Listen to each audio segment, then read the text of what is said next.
Hello dear World of Warcraft friends, welcome back to a new video on my channel, today with a very curious stunt.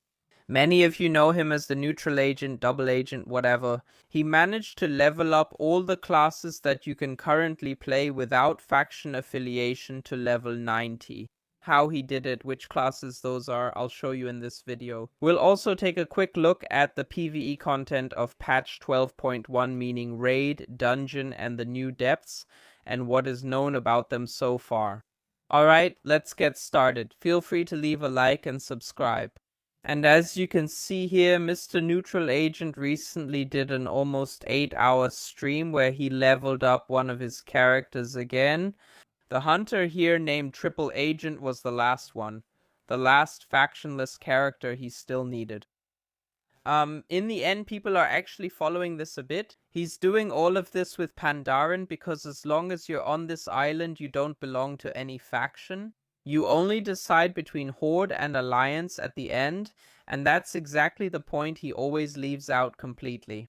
So he keeps his characters on the island, and as you can see here, he gets all the XP through herbalism and mining. You can see his XP bar here in blue. By now you need 5 million XP just to go from level 80 to level 90. And you can see here harvesting a flower or an ore gives him a solid 124. That means he would have to harvest 20 herbs, which is about the XP of a quest.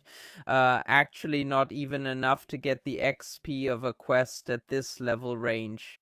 So you can imagine how many thousands, even hundreds of thousands of flowers he has collected. And he didn't just do that with one character, but with 8. I'll be honest with you, that's an effort I definitely wouldn't make. I'd go crazy doing that.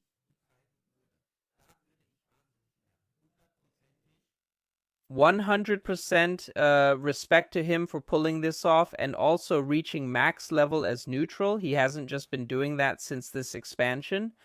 In the end, ever since there have been Pandaren in Mists of Pandaria, he's made headlines for reaching that every expansion. Yeah, it's crazy. And here you can see he just hit level 90 now. Yeah. And with that, yeah, he's factionless at level 90. The only problem is you just can't get off the island. That means it's more something to, show off. I did that. But now he has to, yeah, in the end, stay on the island and can't move forward anymore. He showed here in the end that he did this with all the classes that Pandaren can play, except with Death Knights. So overall, Pandaren can play 9 classes.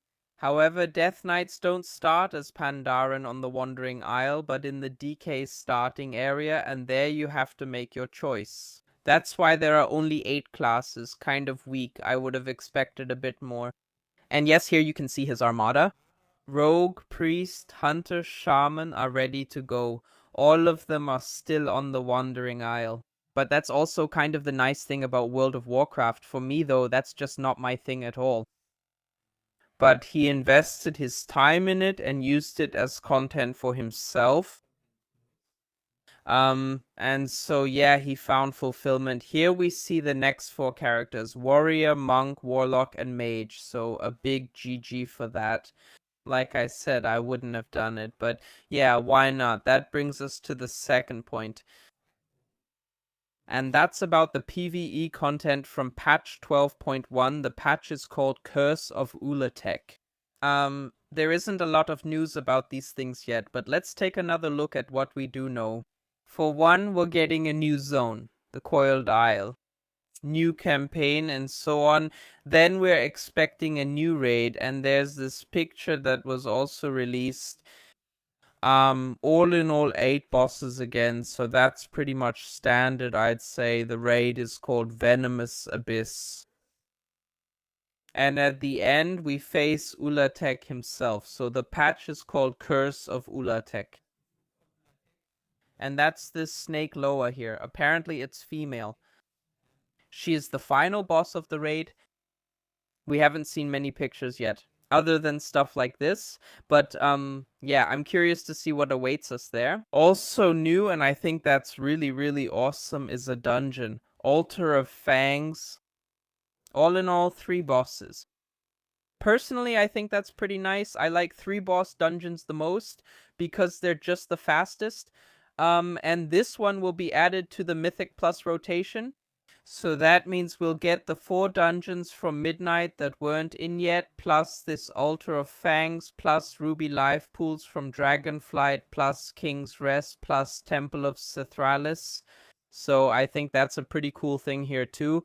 In general, I really like it when they bring new dungeons. That wasn't always standard with every patch in the past, but it's been like that for a few years now. And I'm really, really happy about that. Otherwise, we've already taken a look at the layers in a separate video. So world bosses are now in an instanced area, and there are 3 new depths.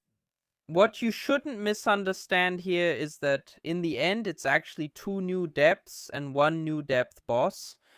So just like we currently have it in Voidstorm with this increase in Torment, yes, there will also be a depth there, but it's just that Nemesis boss inside. Otherwise, in the new area, there will be 2 depths here on the island, plus that Nemesis boss, and the already existing depths will be reworked. It's been like this ever since this feature was introduced, that Nemesis bosses always attack.